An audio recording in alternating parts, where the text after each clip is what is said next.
Now we will proceed with the formation of Himalayas. Before that, you must know about Gondwana land. Gondwana land refers to the oldest landmass. I will repeat once again. Oldest landmass was called as Gondwana land. Actually, peninsula part. We have peninsular India. Here I want to tell you the meaning of peninsula. What is a peninsula? Three sides covered by water and one side by land. India, South India is called as peninsular India because we are covered by water on three sides and one side by land in the south. Just observe the map. This map, which is given in page number 8, please observe very carefully. Before that, you must know what is Gondwana land. It refers to old landmass which was part of the Gondwana land. The Gondwana land included India. Please locate in the map. Australia, South Africa, South America, and Antarctica. All these were single landmass.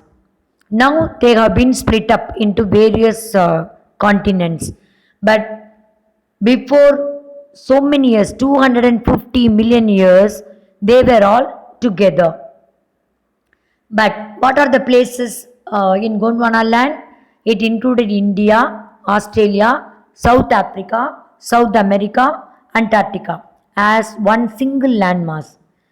But due to some reasons, the convectional currents split the crust into number of pieces, which led to the drifting of Indo-Australian plate.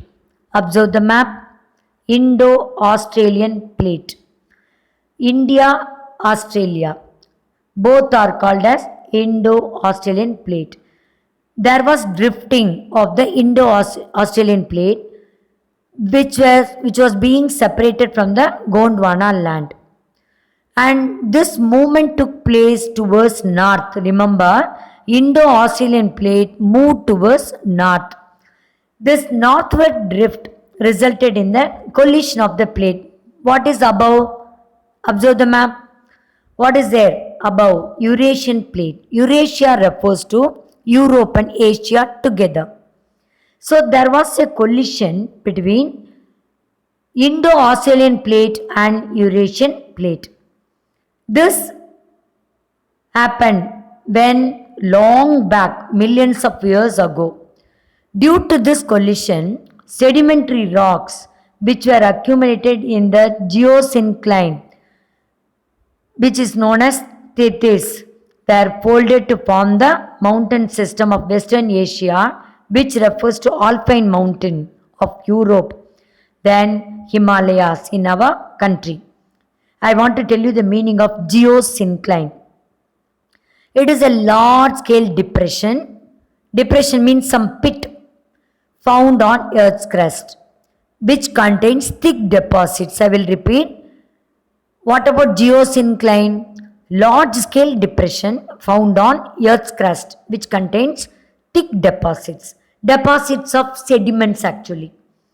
And if it becomes rigid, it will form as rock. Till then it will be soil. Okay, what is it Tethys? Tethys refer to sea. In the sea, some materials have been accumulated. I think you will understand with the video very well. Now I want to tell you some more about Gondwana land. What is that Gondwana land? It is divided into two parts, Pangaea, Angara. I will repeat, Gondwana land is divided into two, Pangaea and Angara.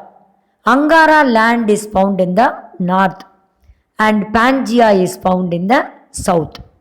So, southern part of the ancient supercontinent Pangaea with Angara land in the northern part is called Gondwana land. It is in the book itself. Please learn from that. Now we'll see about, then one more thing also I want to add here which is not in the book.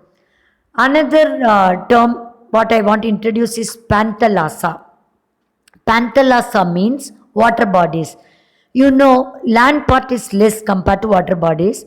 Around 70% of land is, of water bodies are found in the world. Only 29 to 30% is covered by land. So, Panthalassa refer to water bodies and Pangea refer to land part. Remember? Now we'll see how the Himalayas have been formed. Himalayan uplift out of the Tithis Sea and subsidence of the northern flank of the peninsular plateau resulted in the formation of large basin. I told you about depression. How this depression is called as Tethys. Tethys refer to sea where many rivers have filled this pit or depression with sediments. In due course of time, this depression gradually got filled with deposition of sediments. How it took place? By the rivers flowing from the mountains in the north and peninsular plateau in the south.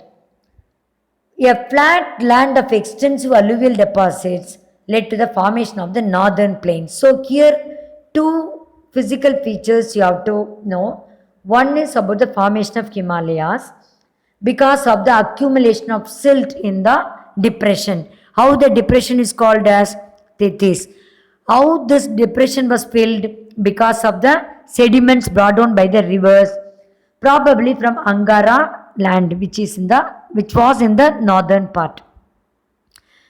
And another formation is northern plains, flat land, which has been formed due to alluvial deposits.